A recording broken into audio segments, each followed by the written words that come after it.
Isso. Acharam aí? Ui. Interdisciplinaridade, interdiscursividade e semiótica.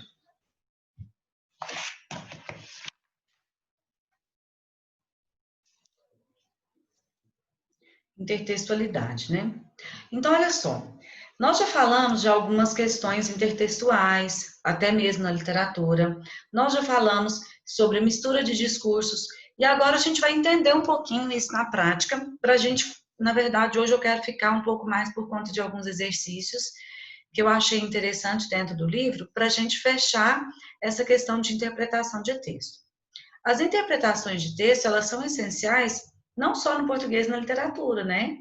Muitas questões de matemática, ciências, biologia, enfim, são muito mais de interpretação de texto do que puro conhecimento linguístico. Então, o que eu quero pedir para vocês? Para a gente aproveitar ao máximo essas imagens, esses textos, para a gente entender a fundo o que poderia ser dito. Quando a gente fala em texto, em livro, né, em leitura de livro, eu gosto que vocês, assim, aproveitem essas leituras para a gente trabalhar a questão também da argumentação dentro de um texto dissertativo. Muitas redações, se vocês pegarem para olhar, as redações que foram nota 1000 no Enem, muitas têm a base da literatura. Há um tempo atrás, vou ver se eu encontro para mostrar para vocês sobre isso que eu achei bem interessante. Há um tempo atrás, não sei se vocês se lembram ou já ouviram falar, acredito que sim, o tema da redação do Enem foi a questão da publicidade infantil.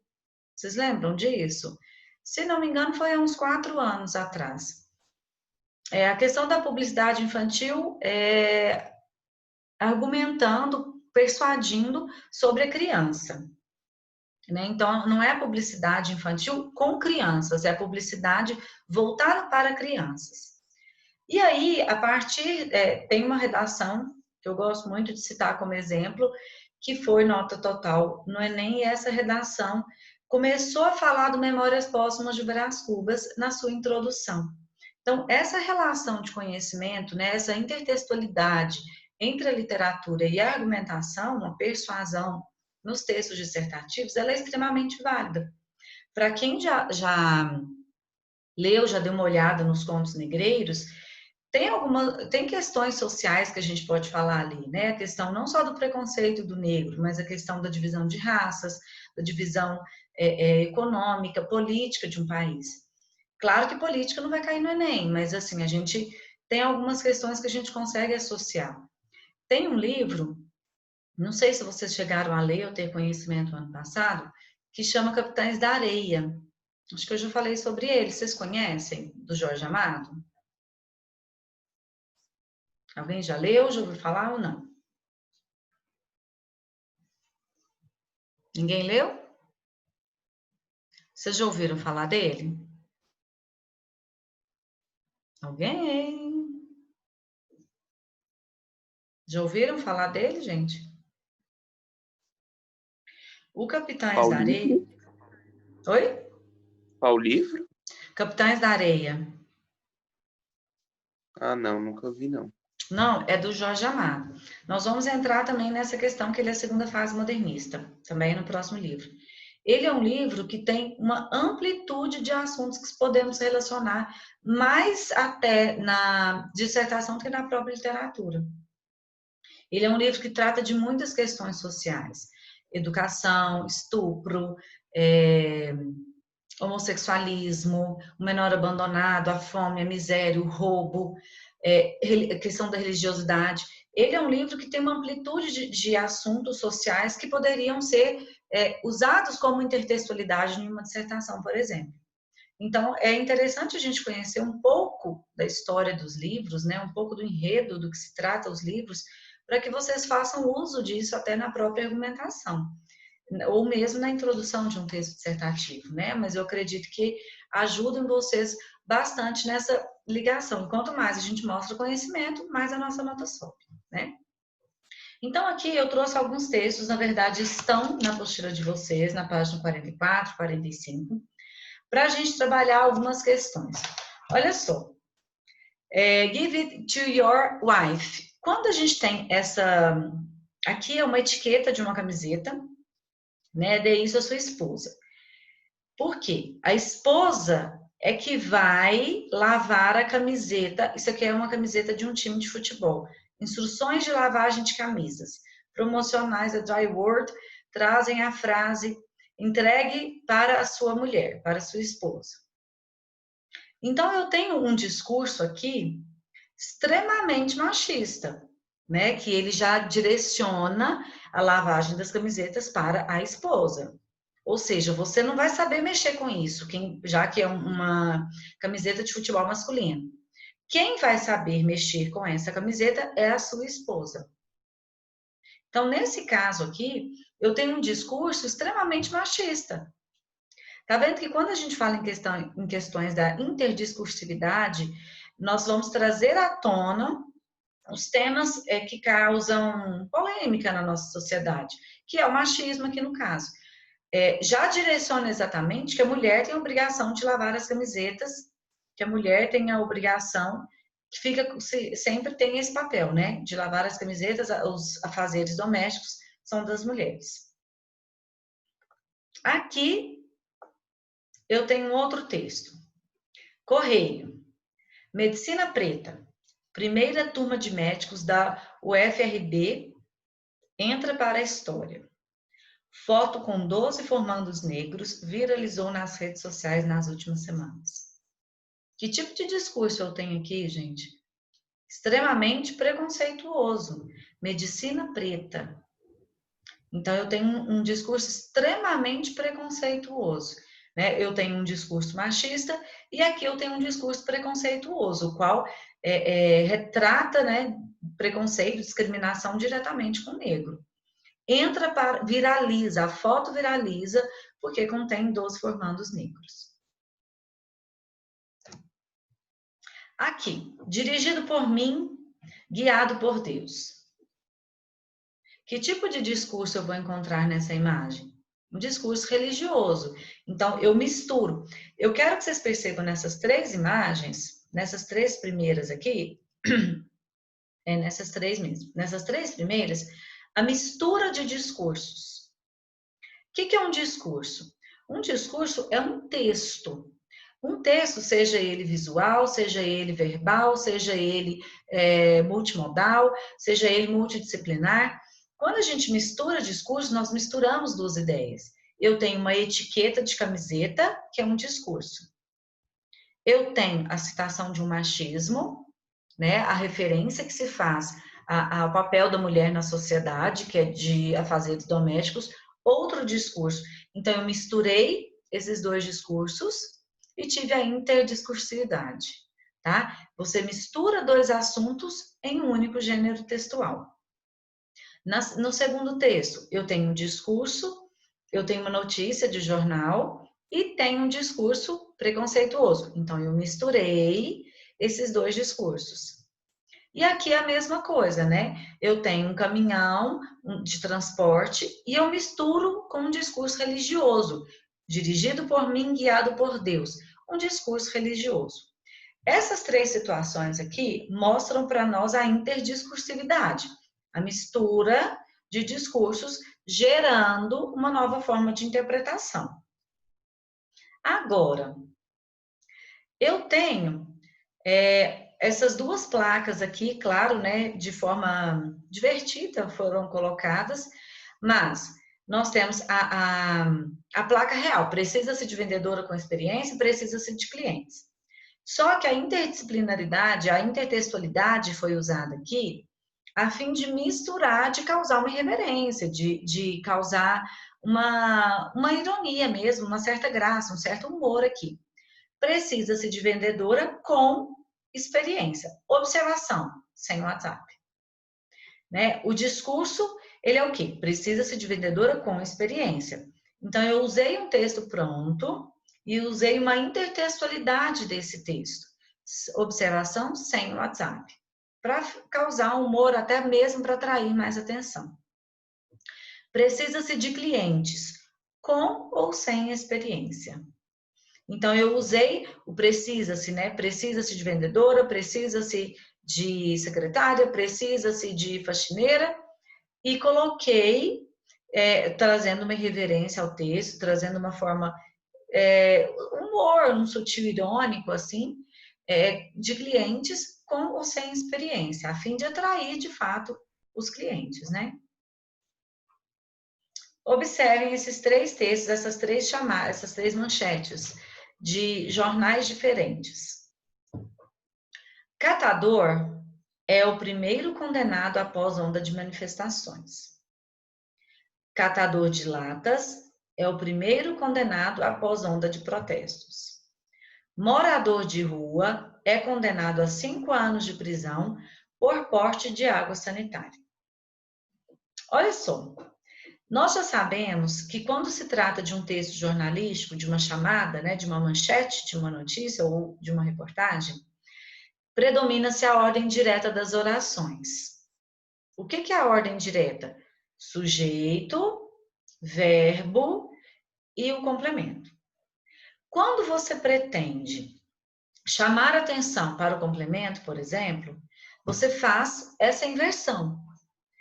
Tudo que vem primeiro, principalmente se tratando de gêneros jornalísticos, tudo que vem primeiro é o que você quer atrair atenção. Então, catador na primeira, catador de latas na segunda, morador de rua. Observem o estilo de linguagem, a seleção vocabular que foi utilizada nessas três manchetes, a fim de chamar essa atenção, a fim de atrair essa atenção. Catador, catador de latas, morador de rua. Então, eu tenho uma distinção quando eu digo catador de latas para o morador de rua. Tá vendo a suavidade na linguagem? Esses três textos possuem uma intertextualidade, né? Porque eles têm a mesma função, eles têm a mesma estrutura, eles têm a mesma intenção, o mesmo objetivo discursivo. No entanto, só a seleção vocabular, só a mudança de palavras, já houve uma diferença na sua explanação. Catador é o primeiro condenado após onda de manifestações. Catador de latas, onda de protestos. Eu já tentei, como se eu baixasse a bola, né? Morador de rua é condenado a 5 anos de prisão por porte de água sanitária. Tá vendo que o pragmatismo político amenizou, suavizou completamente a informação? Então, essa é a importância de uma seleção vocabular, a importância da seleção de palavras dentro de um texto. É o impacto que ele causa a partir das palavras selecionadas. E esses três textos, eles têm uma intertextualidade. Por quê? Porque a informação transmitida é a mesma. Tá? Então, a gente tem que prestar atenção. E o último, que também é um tipo de intertextualidade, olha que legal, adoro essa tela. Aqui nós temos 3 mulheres trabalhando, e aqui uma delas, então, foi retirada e ela está aqui na tela descansando. Isso é uma intertextualidade que nós já estudamos anteriormente, referencial, que faz uma referência direta, né, bem explícita, a uma tela já existente. É como se ela, de fato, estivesse saído daquela cena, daquela imagem, e estivesse descansando. Vamos testar os nossos conhecimentos um pouquinho sobre esse conteúdo? Aqui é pura interpretação de texto, então eu acho mais válido a gente tentar mexer com os nossos botõezinhos aí. Peguem, por favor, a página 47. Nós vamos fazer 1, 2 e 3 apenas, para dar tempo da gente conversar bastante sobre eles e porque também eu quero começar. Semana que vem não, quinta-feira, nós vamos começar com um livro novo e ele é o mais importante dentro da literatura em relação a provas externas. Porque eu tenho modernismo primeira, segunda, terceira geração, prosa e poesia, poesia concreta, tropicalismo, muita matéria, muita quantidade de informações, só que é o que mais aparece agora, né? O modernismo está muito presente. Há ainda aqueles autores que julgam que nós ainda vivemos a terceira fase modernista. Então, a gente precisa estudar um pouquinho para conhecer mais a fundo sobre isso. Vamos lá, página 47? Acharam aí? Exercícios de aprendizagem. Deixa eu abrir o livro, né?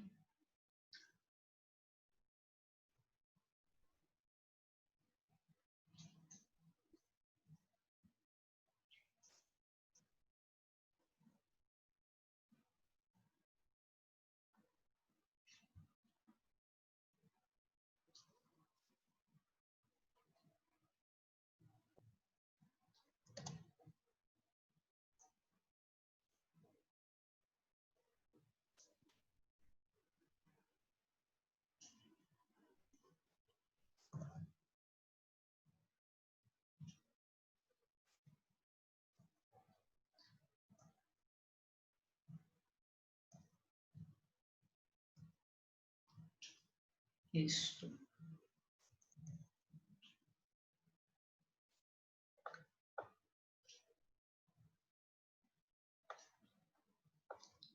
Vamos lá.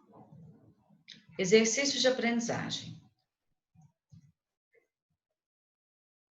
Meu computador, tô com uma linha preta, dependendo onde que eu ponho, não enxergo. Júlia, começa para nós, por favor, número 1.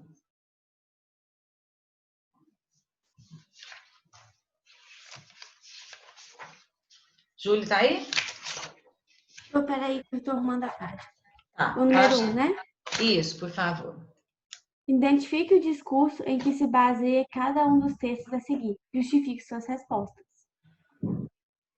É para eu ler os quadrinhos? Pode ler o primeiro texto. Vamos fazer um por um, por favor. Número 1. Não precisa mais, vovô. Agora tem podcast para fazer dormir. Era uma vez. E aí? Que tipo de discurso é esse, gente? O que ele defende nesse caso aqui? Os podcasts. Era uma vez, o próprio celular tá lá, né? Narrando para ele dormir. Que tipo de discurso é esse que ele defende?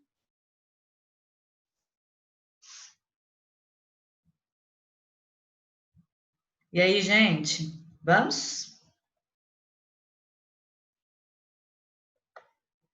É machista? Feminista? Preconceituoso? Religioso? Que tipo de discurso nós temos nesse texto? Gostaria que vocês falassem. Eu acho que seria mais um conflito de gerações, então eu não sei dizer. Seria um conflito de gerações. Só que o filho, o netinho, ele vai por algo mais moderno, né? Algo mais tecnológico. Eu poderia falar um discurso tecnológico mesmo, porque ele se apega mais na própria tecnologia, na modernidade, do que algo antigo, né? Que seria a leitura dos livros de histórias para fazer as crianças dormirem. Então, aqui eu poderia dizer até mesmo que é um discurso tecnológico, né? Causado, aí você pode justificar a questão, Júlia, causado por um conflito de gerações, sim.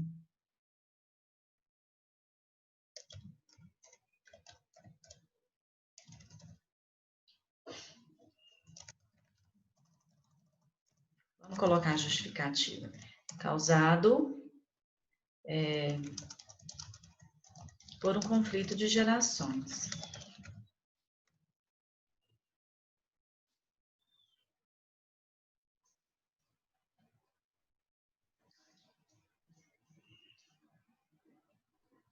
Texto 2, João.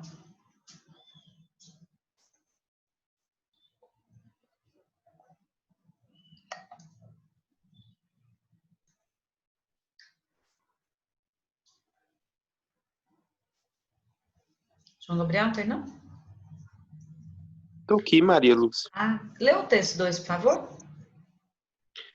Bebeu demais e esqueceu o que fez? Seus amigos vão te lembrar por muito tempo. Bebeu, perdeu, curta a vida sem beber. E aí, que discurso que é esse? que vocês Ah, acham? é um aviso, né? Bebeu, perdeu, curta a vida sem beber.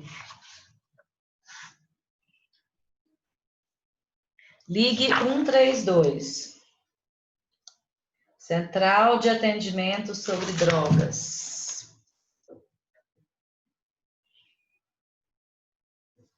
O que vocês acham, pessoal? Que discurso que o que a gente pode inferir desse texto aí? Seus amigos vão te lembrar por muito tempo o que você fez. Curta a vida sem beber.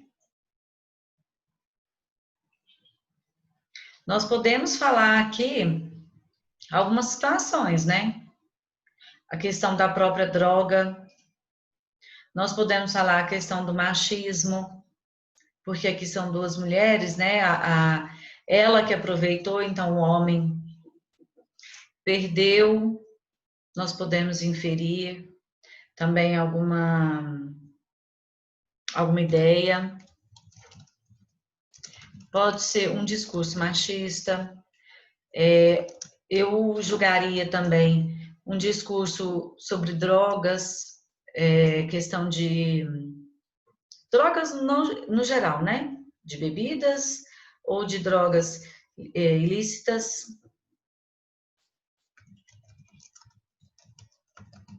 Também acho que caberia aqui. A questão do homem poder fazer e a mulher não. Né? Poderíamos ver por esse lado também, que aí seria um discurso machista.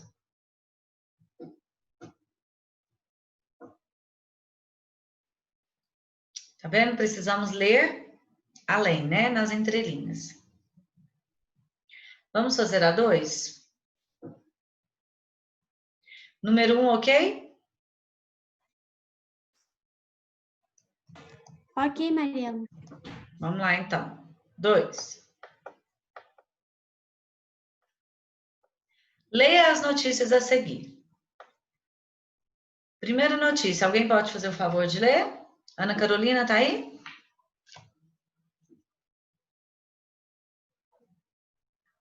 Ah, eu tô sim, mas eu tô enxergando de perto. Não, Maria Lúcia. Você tá sem seu Eu não tô livro? com óculos. Você é meu óculos. Ah. Emily, tá ali? Tá aí?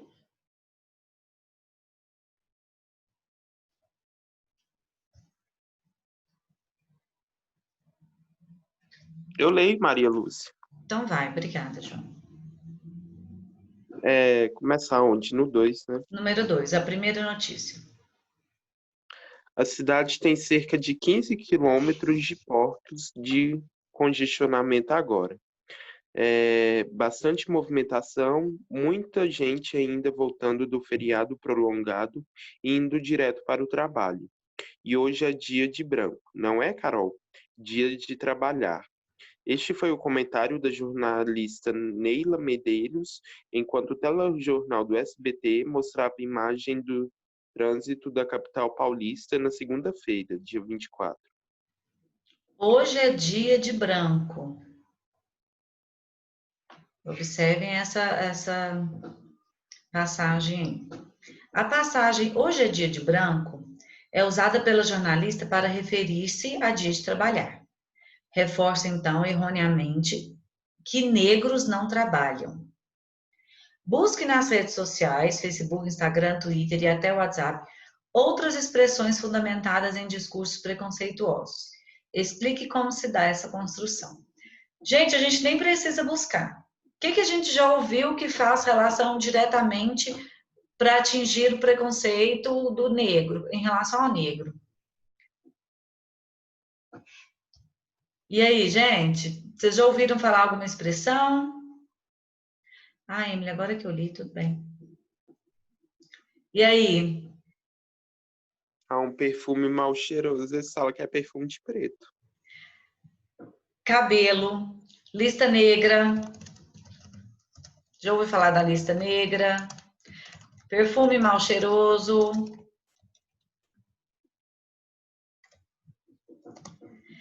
Questão do cabelo. Nossa, o cabelo não tá bom. Nossa, hoje meu cabelo tá Então, nós temos algumas expressões que são usadas em nosso dia a dia, que, o gato preto que deu azar. Nossa, hoje eu vi um gato preto, ou seja, estou com azar. Isso todos são expressões que a gente ouve no nosso dia a dia. Na verdade, já até banalizou, né? Até já são simples, assim, tão usadas, já até banalizou, mas se referem ao preconceito. Sempre vão atingir essa questão da discriminação. A gente usa muito. A gente usa não, a gente ouve muito, né?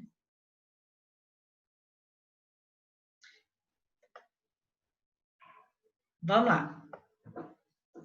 Os textos a seguir são intertemáticos. Leia-os atentamente, levando em consideração as condições de produção de cada um deles. Enunciador, enunciatário, suporte, intencionalidade e estratégias. Os textos a seguir possuem esferas diferentes, né? Gêneros textuais diferentes.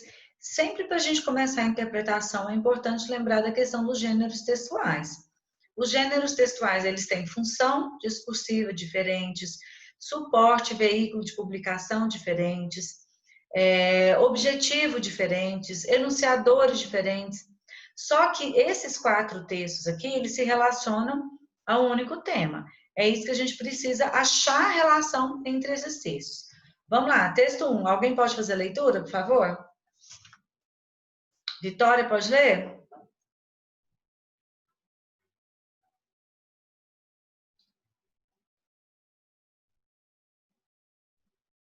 Alguém? São 4 textos. Carol, pode ler? Posso ler isso aonde? Obrigada. Texto 1 da questão 3. Tem como você colocar aqui no coisa? Aqui no. Aqui é esse aqui, ó. Ah, tá. Houve um estrondo e tudo escureceu. O barulho era inexplicável, parecia que eu estava no inferno. 5 dias após o rompimento da barragem da Vale em Brumadinho. Luiz Sávio Lopes de Castro, 60 anos, não consegue dormir, a despeito dos remédios que está tomando com essa finalidade, e tem dificuldade para narrar as cenas de horror que viveu na última sexta-feira. Ele é um dos sobreviventes do tsunami de lama causado pelo rompimento da mina do Feijão. Da minha turma, éramos em 59, sobraram 22. Os demais ou morreram ou estão desaparecidos. Diz logo após encontrar-se com o irmão de um dos colegas desaparecido. Pedro, o irmão dele, vivia indo em casa. Agora não fazemos ideia de onde ele está. Nossa, que pesado. Texto 2. Quem pode ler, por favor? Deixa eu ler. Pode. Tristeza em Brumadinho, a praça em que eu brincava, as plantas verdes do meu quintal, o ônibus da escola, as galinhas da vovó. A lama levou para onde? Para o vale, para o rio, para longe. Levou para tão distante que eu nem sei quem eu sou. Bruma Lama. Texto 3. Deixa eu ler. Pode ler. Cadê? Não tô vendo. Começa aqui embaixo, ó. Ah, tá. A Vale é joia brasileira, que não pode ser condenada por um acidente que aconteceu numa de suas barragens, por maior que tenha sido a sua tragédia.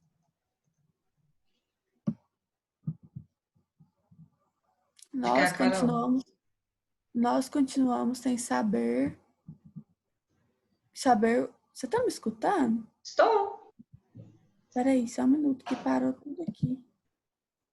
Ih, Maria Lúcia sumiu, tá aparecendo a tela inicial do meu computador, não tá aparecendo você mais, não. Eu tô aqui e tô te escutando. Vocês estão me ouvindo? Não, eu tô te ouvindo. Ah, não, voltou. Nós continuamos sem saber os motivos que causaram. Todas as informações que nós possuímos é que eram enviadas aos técnicos da Vale. demonstraram que não havia qualquer perigo iminente sobre aquela barragem. Consequentemente, não havia nenhuma razão de alarme ou de preocupação por parte da gestão da companhia. E texto 4. As vítimas já foram identificadas. Todos aqueles que perderam suas vidas não imaginavam que estavam no caminho da lama e dos rejeitos após rompimento de uma barragem, cujos erros técnicos da implementação e manutenção foram conscientemente manipulados para reduzir custos e aumentar dividendos. Sequer foi dada a chance de defesa aos que perderam suas vidas. Não houve aviso. Sequer se pôde dizer que havia um plano emergencial. Nada além de um esboço para cumprir tabela, e por tabela a lei. E no decorrer dos 2 anos em que se sucederam inúmeras ações humanas por parte da empresa envolvida e seus dirigentes e de seu corpo técnico, todos com ciência do sinistro iminente.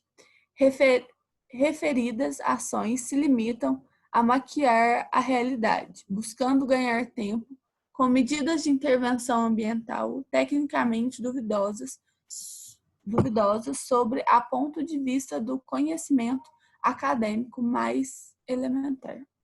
Olha só, os 4 textos, né, têm a mesma temática, tem uma relação entre eles. No entanto, são de gêneros textuais diferentes e possuem finalidades discursivas diferentes, né? Cada um tem uma intenção, cada um vem com um objetivo. Qual que é o assunto abordado pelos textos? Tranquilo essa, né? O rompimento da barragem em Brumadinho, ou o acidente causado pelo rompimento da barragem em Brumadinho, a tragédia acontecida em Brumadinho. E agora, a que gênero textual cada um deles pertence? Texto 1. Ouvi um estrondo e tudo escureceu. 5 dias após o rompimento da barragem da Vale, em Brumadinho, Luiz Sávio Lopes de Castro não consegue dormir, a despeito dos remédios que está tomando com essa finalidade. E aí, que tipo de texto é esse, gente?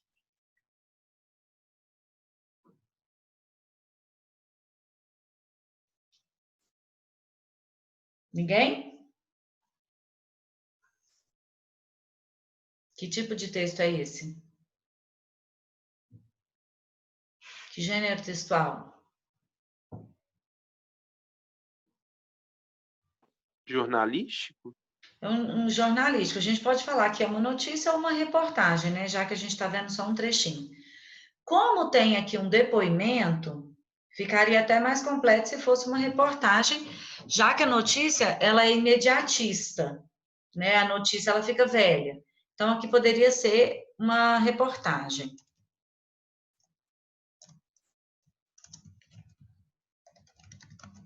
Texto 2, mais tranquilo, né? Porque ele é visual.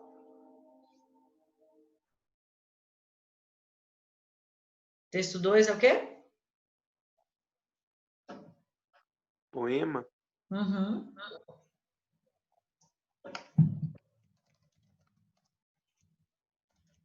E o texto 3?